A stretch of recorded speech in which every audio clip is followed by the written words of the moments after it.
Дибазол. Бұл препарат кейбір адамдардың есінде әлі бар шығар. Бірақ бүгінде көпшілігі бұл туралы мүлдем ұмытып та кетті. Ол Кеңес одағының ең тиімді дәрі-дәрмектерінің бірі болған. Өз уақытында көптеген аурулардан арылуға да көмектесті. Сонымен дибазол дегеніміз не? Оның пайдасы неде? Және ол қандай ауруларға көмектесе алады? Сонымен қатар дибазол кімге зиян тигізуі мүмкін? Арнаны ауыстырмаңыздар. Осы сұрақтардың барлығына жауап алу үшін роликті соңына дейін қараңыздар. Сонымен қатар біз сіздерге дибазолдың нұсқаулықта жазылмаған пайдалы қасиеттері туралы айтып беретін боламыз. Дибазол дегеніміз не? Дибазол Кеңес одағы кезіндегі ең танымал дәрілік өнімнің бірі. Көптеген дәрі-дәрмектер сияқты бұл дәрі де Ұлы Отан соғысынан кейін пайда болды. Препарат гипертонияға көмектеседі, тұрақтандырады және қысымды қалыптыдан төмендетпейді.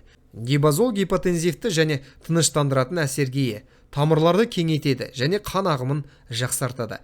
Дәрі-дәрмектің жетіспеушілігіне байланысты 1946 жылы әскери теңіз медициналық академиясы мен Ленинград технологиялық институтының фармакологтары мен химиктері жаңа синтетикалық препараттарды, пурин мен пирамидиннің аналогтарын іздей бастады.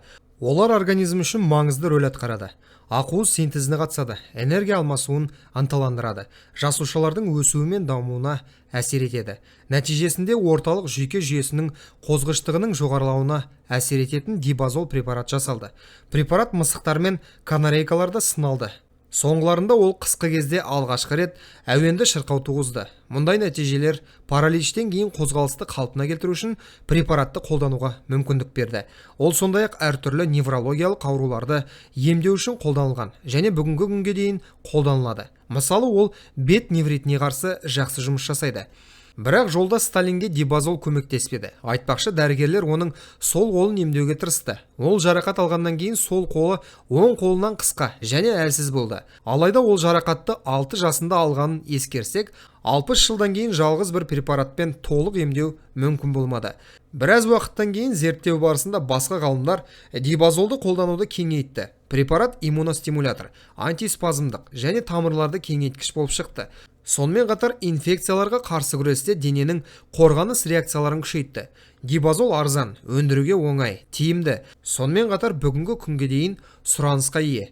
Дибазолдың пайдалы қасиеттері. Дибазол орталық жүйке жүйесінің кейбір ауруларында, сондай-ақ әртүрлі сипаттағы спазмды бейтараптандыру үшін қолданылады. Бірақ дәрігерлердің тағайындауынсыз көптеген қарсы көрсеткіштері мүмкін болғандықтан, оны өз бетінше қолдануға болмайды. Ал біз ол жайлы бейненің соңында айтатын боламыз. Сондықтан бейнені соңына дейін қараңыздар. Гипертония бұл өте кең таралған ауру. Ол жиі байқалмайды, немесе жай еленбейді. Бірақ егер емделмеген болса, инсульт немесе инфаркт, сондай-ақ паралич ауруларын тудыруы мүмкін.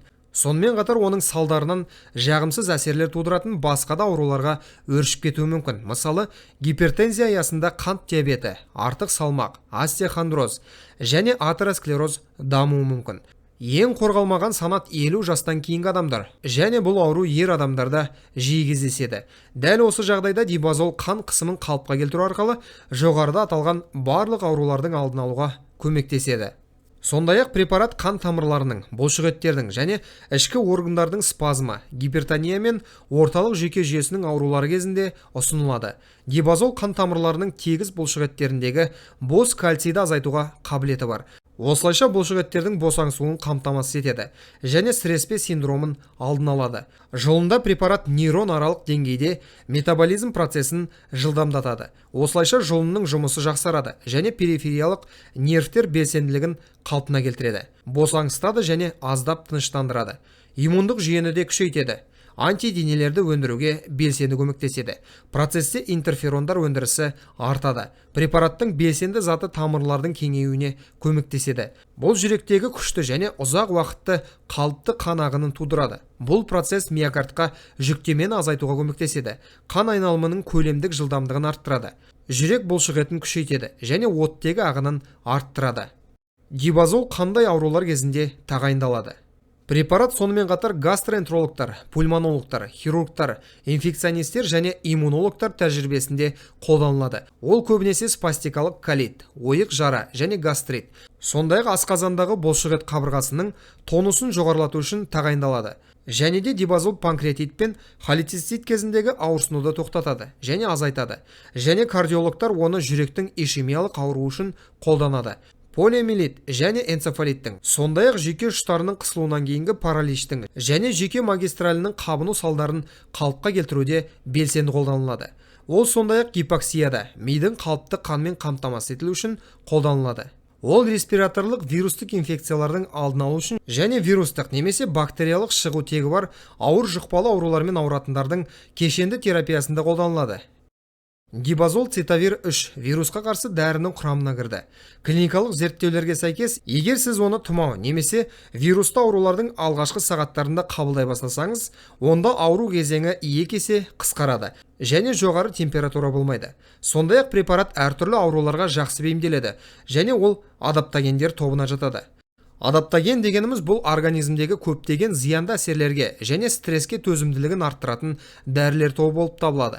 Қазіргі уақытта адаптогендер организмнің қоршаған орта факторларына бейімделу қабілетін арттыратын заттар ретінде анықталды. Адаптогендер кең әрі кешенді әсер етеді. Осылайша басқа дәрілерге қарағанда дибазол шаршау мен әлсіздік сезімдері болатын астенияда, сондай-ақ операциядан кейінгі кезеңде қолданылады. Адаптоген ретінде дибазол организмнің ішкі күштерін қалыпқа келтіреді, метаболизмді жылдамдатады және биохимиялық реакциялардың жылдамдығын арттырады. Егер адаптогендер аз концентрацияда жеткілікті ұзақ қабылданса, мысалы 1-2 ай, содан кейін жасушалық иммунитет интерферондарды өндіру арқылы ғана емес, сонымен қатар иммуноглобулиндер арқылы да артады. Бүгінгі таңда адаптогендер бұл адам ағзасының ішкі күштерін оятатын және оған ешқандай зиян келтірмейтін алдын алу құралы болып табылады. Уақытпен тексерілген кеңестік дибазол препараты дәл осындай әсерге ие. Осылайша ол біздің ағзамыздың барлық мүмкіндіктерін арттыра алады. Дибазолды қалай қабылдау керек? Дибазол таблеткаларын шайнауға немесе ұсақтауға және аузыңызда ұзақ уақыт ұстауға кеңес берілмейді.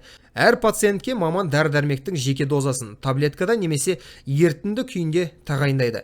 Таблеткаларды тамақтанудан 2 сағат бұрын немесе кейін ішу керек. Ересектер мен жасөспірімдерге арналған доза тәулігіне 20-50 мг 2-3 ретті құрайды. Ал жүйке жүйесінің ауруларын емдеу үшін препарат күніне 5 мг 1 рет күн сайын қабылданады. Курс 10 таблетка. Ал көктамыр ішіне препарат дозасын реттеу арқылы дәрігер бақылауда енгізеді. Дәрі-дәрмекті тері астына енгізуге де рұқсат етіледі. Дибазол тез әрекет ете бастайды. Бұлшықет ішіне енгізілгенде 10-15 минуттан кейін. Ал таблетка түрінде 1 сағат ішінде әсер етеді. Әсер ету ұзақтығы бірнеше сағатқа созылады. Алғашқыда препарат симптомдарды жеңілдетеді. Симптоматикалық терапия құралы болып табылады. Ол көбінесе жедел көмек құралы ретінде қолданылып жатады. Өйткені әрекет тез басталып кетіп, бірден бүкіл денеге таралады. Дибазолдың қарсы көрсетілімдері. Препараттың пайдалы қасиеттерімен қатар бірқатар қарсы көрсетілімдері де бар.